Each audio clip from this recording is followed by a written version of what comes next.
Bienvenue sur All Time, l'émission qui classe de façon subjective et assumée les meilleurs joueurs de l'histoire de la NBA.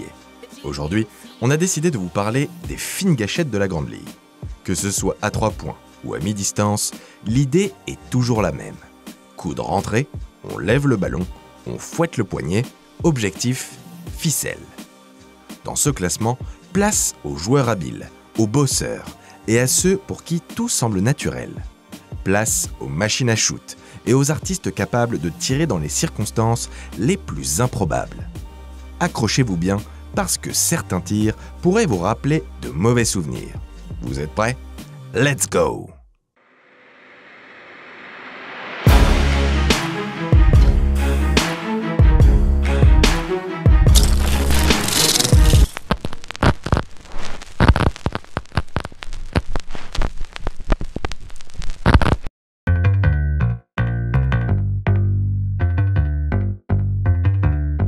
Comment tourner à 18 points par match en carrière quand on n'est ni rapide, ni très physique et qu'on ne décolle pas d'un centimètre? Chris Mullin a la réponse. Un shoot d'une pureté rare. Voilà la recette de son succès.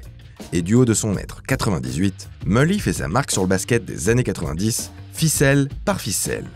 À son apogée, Chris Mullin est un sacré numéro. De 88 à 93, le bonhomme nous livre ses meilleures saisons. Toutes à plus de 25 points par match et 50% au tir. Résultat, sur ce laps de temps, 5 sélections au All-Star Game et surtout, un voyage à Barcelone avec la Dream Team de 92. Ce qui lui vaut cette invitation, c'est sans le moindre doute son efficacité au tir. C'est à mi-distance qu'il trouve sa véritable zone de confort, surtout au début de sa carrière. Une prise d'appui gracieuse, le coude à 90 degrés, le ballon au-dessus de la tête et la plupart du temps, un joli bruit de filet pour couronner le tout. Quand Mullin s'élève, inutile d'aller au rebond. Avec sa main gauche magique, il est capable de marquer n'importe où sur le terrain. Parce qu'une fois familiarisé avec la ligne à 3 points, on n'arrête plus la machine. En 89-90, Mullin commence à prendre plus de shoots derrière la ligne, environ 3 par match. Et il rentre 37,2% d'entre eux. Mais ce ne sont que les prémices de quelque chose de beaucoup plus grand. Aux Jeux Olympiques de Barcelone en 92, Mullin réussit près de 54% de ses tirs du parking, avec plus de 3 tentatives par rencontre. Oui, 54%. Une anomalie pour l'époque. Après le déclic des JO, il tourne à 42% derrière l'arc sur ses 9 dernières saisons. Voilà de quoi en faire le gaucher le plus adroit de l'histoire. Au-delà de ses statistiques et de ses accomplissements personnels, Chris Mullin, c'est aussi une petite révolution dans le jeu. Sous Don Nelson, ses petits copains de Run TMC et lui remettent au goût du jour le run and gun. Un jeu effréné, centré sur l'attaque, des tirs à outrance, des défenses bien écartées et des scores qui atteignent des sommets. Dans les années 90, un style décalé. Aujourd'hui, la norme. Vous l'aurez compris, plus qu'un sniper, Chris Mullin est un précurseur.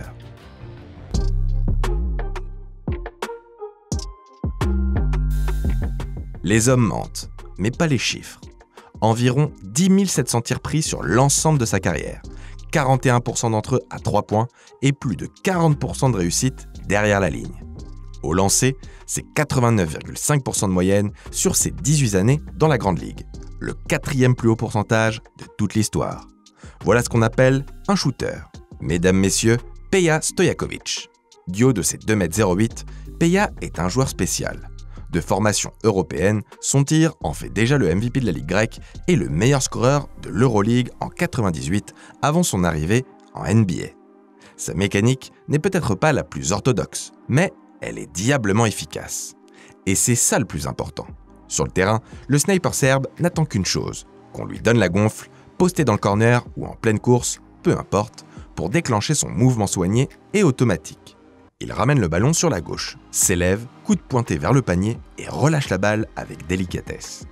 Avec une telle taille et un shoot si haut, Stoya est un enfer à défendre.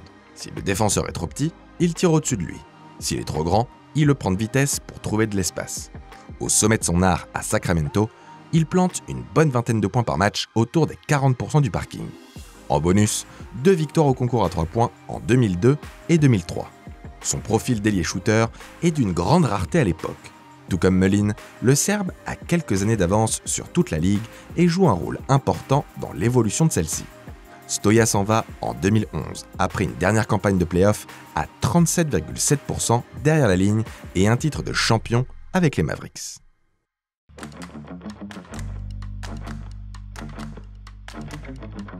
C'est drôle, mais le vieux Stojakovic n'est même pas le meilleur shooter de l'équipe lors du sacre des Mavericks en 2011.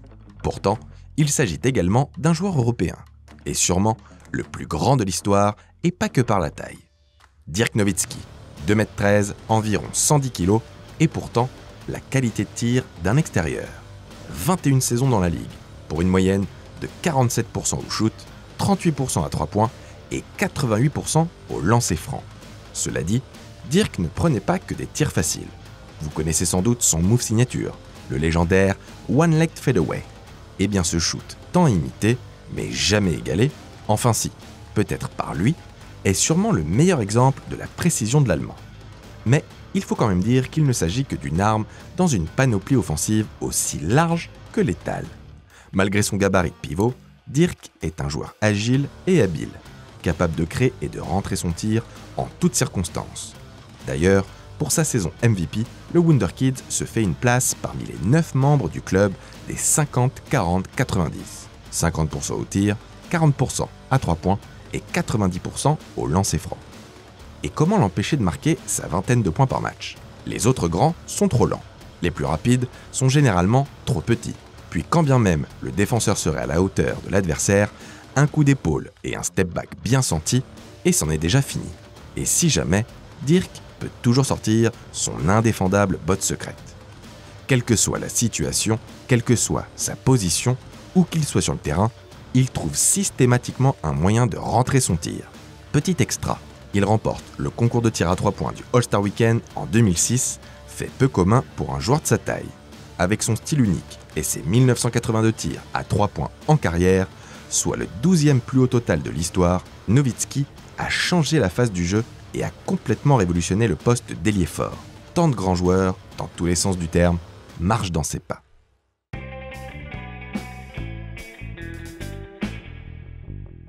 Vous l'aurez compris, intégrer le club des 50-40-90 n'est pas une mince affaire. Alors, plusieurs fois, ils ne sont que 2 à avoir réussi à le faire dans toute l'histoire de la Ligue. Steve Nash est l'un d'eux. Mais lui, il l'a même fait à 4 reprises. À un lancer franc près, littéralement, ça aurait même pu être 5 fois. Maître à jouer de l'une des meilleures attaques de tous les temps à Phoenix, Nash n'est pas seulement un passeur merveilleux, c'est également l'un des meilleurs shooters de tous les temps. D'ailleurs, c'est probablement son altruisme qui a conduit le double MVP à prendre si peu de shoots sur l'ensemble de sa carrière, une dizaine par match. L'un des plus grands regrets de Mike D'Antoni, son coach aux Suns. Tout de même, 49% au tir, 43% à 3 points, 90,4% au lancer franc. Un quasi 50-40-90 de moyenne en carrière et la deuxième meilleure moyenne au lancer all-time. Voilà de quoi se faire une place dans ce classement, gros volume ou non. Et puis, 18 ans en NBA, ça représente un échantillon plutôt convaincant, quoi qu'on en dise. Vous vous en doutez, une telle précision et une telle régularité, ça ne peut pas être de la chance. C'est le résultat d'une technique très au point. Avec son dribble et sa vision de jeu, Nash sait créer de l'espace et repère les bons tirs. Particulièrement inventif, il trouve toujours les meilleures occasions. Et une fois le ballon baissé pour shooter, le reste vient tout seul. Coup de verrouillé, poignée exemplaire, trajectoire idéale. Steve Nash en attaque, c'est tout simplement magique. Derrière lui, il laisse une nouvelle génération de meneurs, celle que nous connaissons aujourd'hui, à qui il a ouvert la voie. Nash a influencé la ligue à bien des égards. Pensez-y la prochaine fois que vous verrez un point guard tiré du logo en première intention.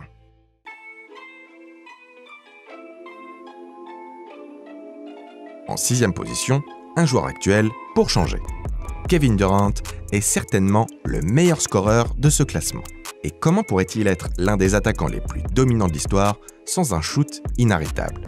C'est bien simple, KD peut rentrer n'importe quel tir, et à n'importe quel moment. C'est d'ailleurs sa spécialité. Durant est un héritier de Dirk, un grand capable de jouer comme un extérieur. Avec ses longs bras et ses 2,08 m, il faut monter haut pour contester son tir. Et si la taille ne suffit pas, le Slim Reaper a le handle pour se débarrasser de son adversaire. Une fois libre, à mi-distance comme à 3 points, impossible de l'arrêter. Quand KD dégaine, tout va très vite. Sa mécanique est fluide, rapide et pourtant très soignée. Le bras, le coude et le poignet forment tous les trois un angle de 90 degrés. Le ballon part et les adversaires n'ont plus qu'à prier pour qu'il ne traverse pas l'arceau. Mais ça, il ne faut pas trop compter là-dessus. Kevin Durant s'approche d'un 50-40-90 en carrière. 49,4% au tir, 38,4% à 3 points et 88,3% au lancer. À 32 ans, il a encore un peu de temps pour soigner ses chiffres. Ce club des 50-40-90, il en a déjà fait partie en 2013 avec 28 points par match, s'il vous plaît. Demandez à votre joueur préféré qui est l'attaquant le plus difficile à contenir. Généralement, il vous répondra Kevin Durant. Véritable machine à scorer, Durantula a d'ailleurs rentré des tirs bien mémorables. Dans le clutch time, peu de joueurs peuvent se targuer d'avoir un shoot aussi fiable. LeBron James en garde d'ailleurs un mauvais souvenir.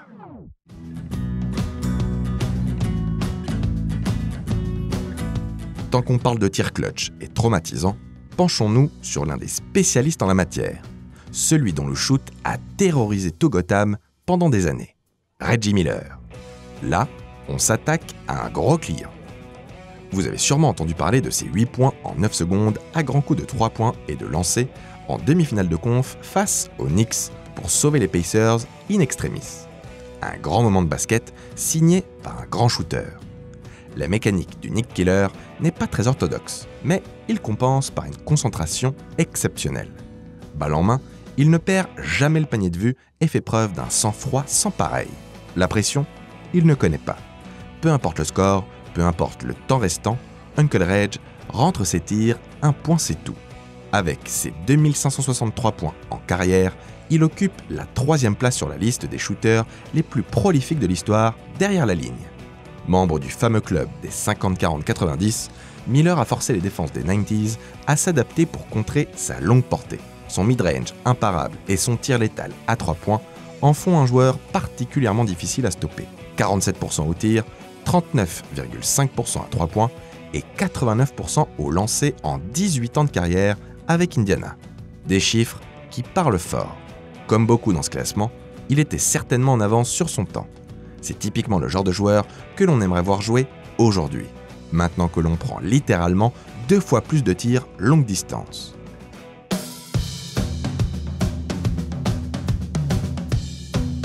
Un QI basket hors du commun, un sens de la passe exceptionnel, un toucher divin. Il y a tellement de choses qui définissent Larry Bird. Ce qui nous intéresse, en l'occurrence, c'est son shoot. En pleine course, derrière la planche, au buzzer, défendu de près. Essayez donc de trouver une situation dans laquelle Gold Hand ne serait pas capable de rentrer son tir. Coup des hanches tourné vers le panier. Quand Larry Bird déclenche, il n'y a aucun suspense. Chez lui, tout est naturel. Dans le périmètre et au poste bas, Bird était tout simplement inarrêtable, même quand il tirait de la mauvaise main. Un grand dadais de 2,06 m, habile, créatif, un véritable enfer à défendre. Vous savez ce qu'on dit, les Blancs ne savent pas sauter. Mais quand ils sont capables de réussir n'importe quel shoot, ce n'est pas bien grave. Encore moins quand ces shoots leur permettent de gagner des titres de champion, de MVP des finales et toutes sortes de distinctions. Au All-Star Weekend par exemple, Bird ne se contente pas de remporter le concours à 3 points. Il en fait son terrain de jeu. Plus encore, c'est lui qui fait de cet exercice un véritable événement. Comme si la première ne suffisait pas, ce sont les 3 premières éditions que l'oiseau domine. Aussi bon en trash talking qu'au tir, il se permet quelques punchlines de qualité, sachant pertinemment que son shoot infaillible lui rapporterait la victoire. Pour son ultime concours, comment oublier son bras levé en survêtement, alors que le dernier ballon fait ficelle?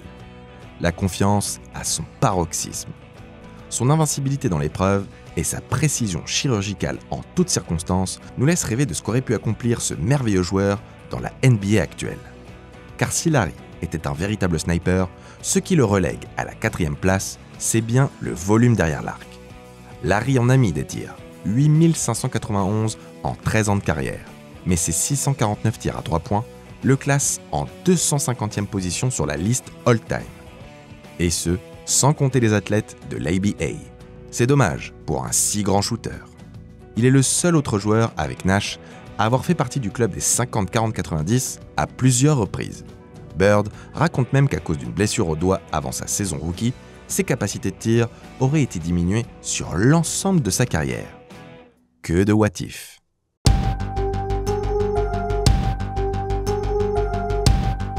Sur la troisième marche de ce podium, la machine à tirer par excellence, Klay Thompson. Killa Klay n'est peut-être pas le meilleur tireur de tous les temps, dans l'absolu, mais il n'a aucune concurrence en catch and shoot. Si vous avez regardé notre vidéo sur les performances les plus folles all-time, vous êtes déjà renseigné. Nous sommes en présence d'un grand malade. 29 minutes, 11 dribbles, 90 secondes balle en main, résultat 60 points. Voilà ce dont ce pyromane est capable. Et ça, même en play-off. Vous entendrez certaines personnes l'appeler Game 6 Klay.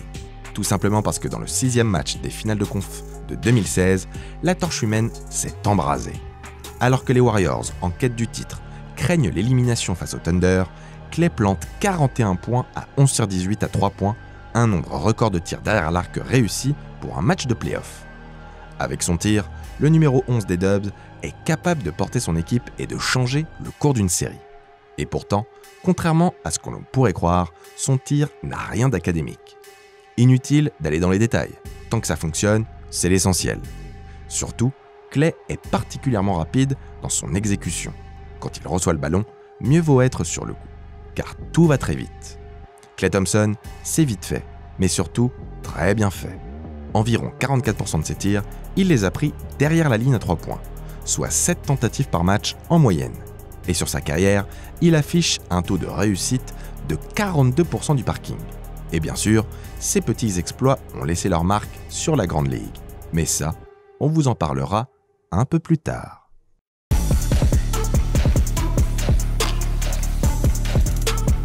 On vous a déjà pas mal parlé de tir clutch, au pluriel, mais il est sûrement temps de parler du tir clutch des années 2010. Mike Breen vous en parlera mieux que nous.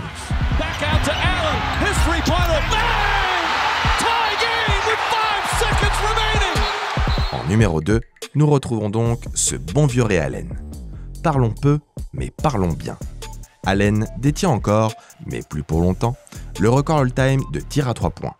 2973, un sacré paquet. Facile, quand on en prend presque 6 par match et qu'on affiche un taux de réussite de 40% en carrière. Son shoot est si redoutable qu'il a presque effacé tout le reste. Car oui, Sugar Ray est bien plus qu'un shooter. Mais ça, c'est une autre histoire.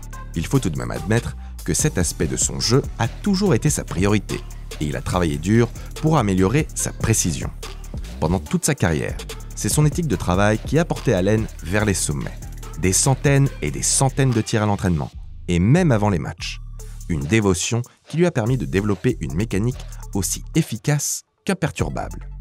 Quand Ray Allen prend ce tir légendaire, il n'est finalement pas bien différent des autres. Oui, le sort des finales en dépend. Mais quand Bosh monte au rebond, il recule déjà dans le corner, les yeux vers le panier, prend ses appuis, reste droit et libère son tir comme d'habitude. Il ne reste que 5,2 secondes sur l'horloge, mais la ficelle ne l'étonne pas le moins du monde. Bien sûr, ce tir est le highlight de sa carrière, mais on ne peut évidemment pas résumer 18 ans d'excellence à une seule action. Avec les Bucks, les Sonics, les Celtics et le Heat, Allen en a mis des tirs improbables. À 3 points, un peu plus loin parfois, à mi-distance, l'arrière est toujours prêt à dégainer. Et qu'il soit défendu ou non, le tir rentre dans le panier la plupart du temps. Bien évidemment, Allen a eu son heure de gloire au concours à 3 points, lui aussi. Globalement, peu de shooters peuvent se vanter d'être si fiables. Mettre le ballon entre les mains de Ray Allen est rarement une mauvaise option.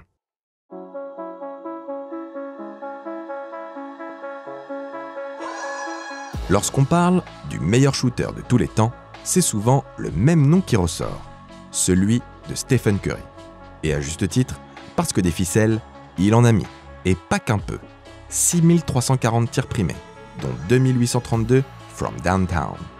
Chez les Curry, le tir, c'est une affaire de famille. Le papa, Dell, et le petit frère, Seth, ont tous deux rentré plus de 1200 tirs derrière la ligne. Le prodige Stephen, lui, est déjà deuxième au nombre de tirs à 3 points réussis en carrière. Le tout à 33 ans seulement. On peut dire, sans trop se mouiller, qu'il prendra la première place sur la liste dans un futur proche. On est une fois de plus en présence d'un membre du club des 50-40-90.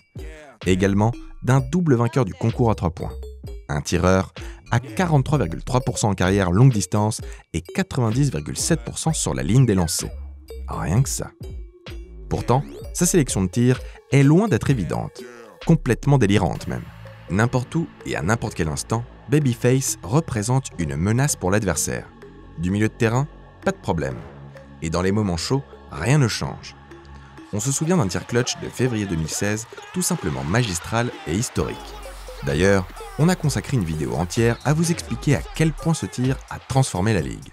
Car oui, plus qu'un shooter létal, Stephen Curry est le symbole d'une véritable révolution dans le jeu. Le Che Guevara du shoot. De 2007 à 2012, la moyenne de 3 points pris par une équipe était d'environ 18 par match.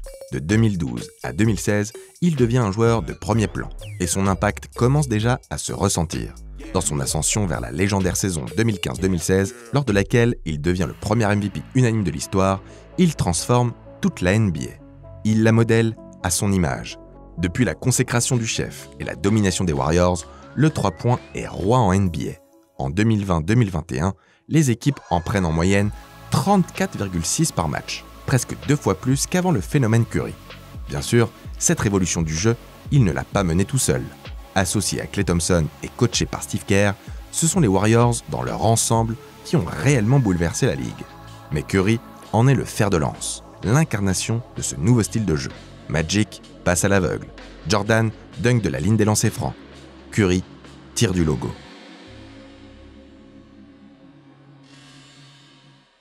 Beaucoup de très grands shooters n'ont pas été mentionnés dans ce classement. Steve Kerr, Kyle Korver, Drazen Petrovic, Mark Price et bien d'autres. Aujourd'hui, ce top 10 est composé de nombreux joueurs historiques et la présence de la plupart d'entre eux parmi les meilleurs tireurs est absolument indiscutable. Mais l'évolution de la NBA vers l'ère du 3 points devrait révéler de nouveaux talents, qui se feront petit à petit une place dans la discussion. En tout cas, on attend votre top 10 en commentaire, et d'ici la prochaine vidéo, crossez bien.